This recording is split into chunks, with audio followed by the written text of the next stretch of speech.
Count on Sara Moyers. Weekday mornings on KOMU 8 News Today. It has been a hot one this week, but now we have chances for showers and thunderstorms starting tonight. Good evening, everyone. I'm Sara Moyers. Thanks for joining us. Cipolloni's testimony is on videotape for the committee to potentially use in an upcoming hearing. The next hearing from the January 6th committee is Tuesday at 10 a.m. Masks are being recommended in New York City again after a sharp increase in COVID-19 cases. Aaron, thanks for joining us. You're one of the anchors of an exciting edition coming to KOMU 8's NBC News Daily. Tell us, what can we expect from your new show? Former Kansas City Chiefs assistant coach Britt Reed has pleaded guilty to a felony DWI charge in connection to a crash last year that injured a 5-year-old girl. Today marks the beginning of 2 days of service for more than 250 volunteers in mid-Missouri. The Boone County Fair will start tonight at 5 p.m. It features circus acts, a petting zoo, rides, and a lot more. A person injured in the Amtrak derailment in Mendon, Missouri last month has filed a lawsuit. Marion Stevens is suing the National Railroad Passenger Corporation, BNSF Railway Company, and MS Contracting LLC, which owned the dump truck involved in the crash. Good morning.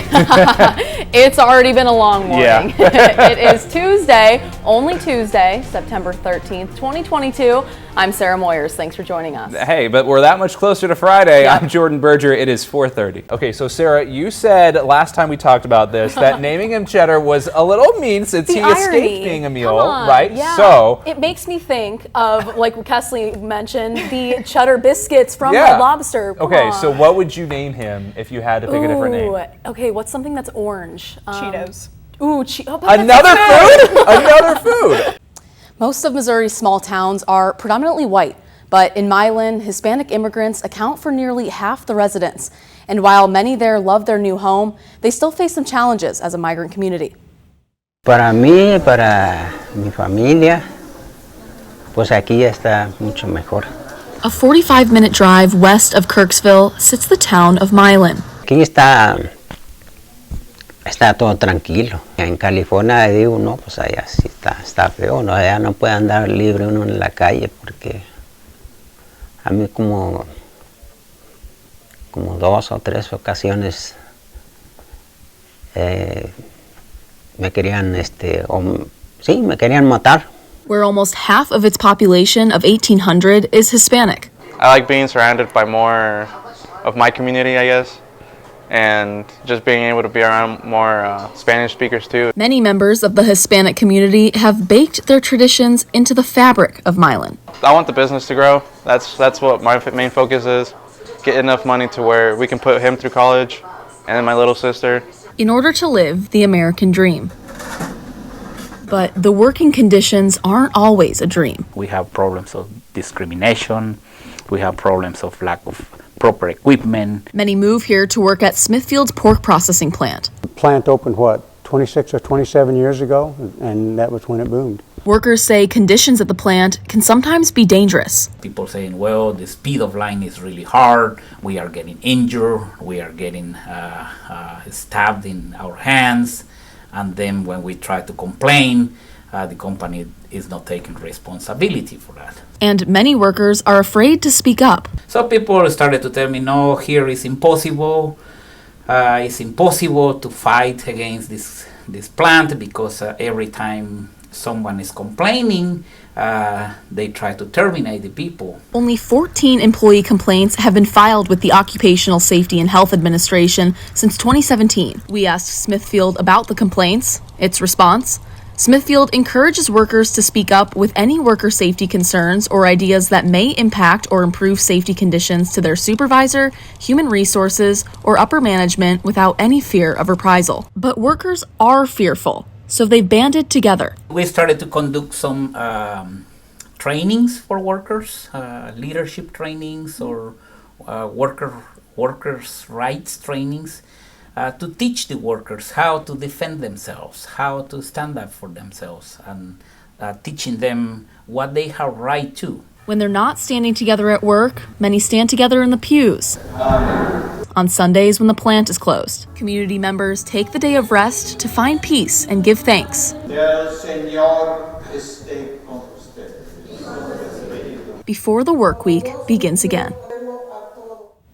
To watch the story in Spanish and to learn more about rural communities across Missouri, we have a full section of 2500 Below stories on our website, komu.com. In the studio, Sara Moyers, KOMU 8 News. We just need more healthcare providers across the board. Across the board and across the state, from a lack of doctors and specialists to hospitals, rural communities in Missouri need more. Access is one of the biggest problems. And it's everywhere from primary care all the way up through specialty and hospital care. According to the Missouri Department of Health and Senior Services, 99 out of Missouri's 114 counties are rural. As of 2020, a report from the National Institutes of Health says 56% of Missouri counties don't have a hospital. In places like Versailles, the closest hospital is 45 minutes to an hour away. If somebody comes into my hospital, the array of what we can do for them is not as exorbitant as some of the bigger places. But having facilities that can do more is just half the battle. Rural communities have a hard time recruiting doctors and keeping them there. One way to increase, the likelihood that doctors will go back and train or go back and practice in a rural place is either to be from a rural place or to do some part or as many parts of their training in a rural location as possible. The Association of American Medical Colleges found nearly half of those who completed their residency program in Missouri in 2021 are now practicing physicians in another state. There's also no guarantee that the doctors that they train will actually stay where they're trained, although that is definitely one of the goals. MU's School of Medicine has a rural pipeline program aimed to admit more people from small towns to medical school. If all we do are admit kids from big cities and privileged backgrounds who qualify because they have high test scores, and then we expect that somehow those folks are going to turn into small town doctors, they're not.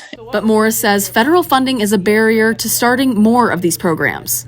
And without more funding, many rural healthcare facilities can't afford training programs. They can't keep people employed. They can't keep the lights on. They're not getting reimbursed enough.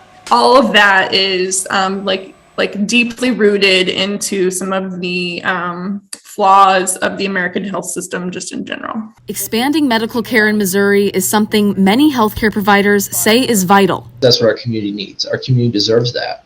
To help rural communities survive. Sara Moyers, KOMU 8 News, Versailles.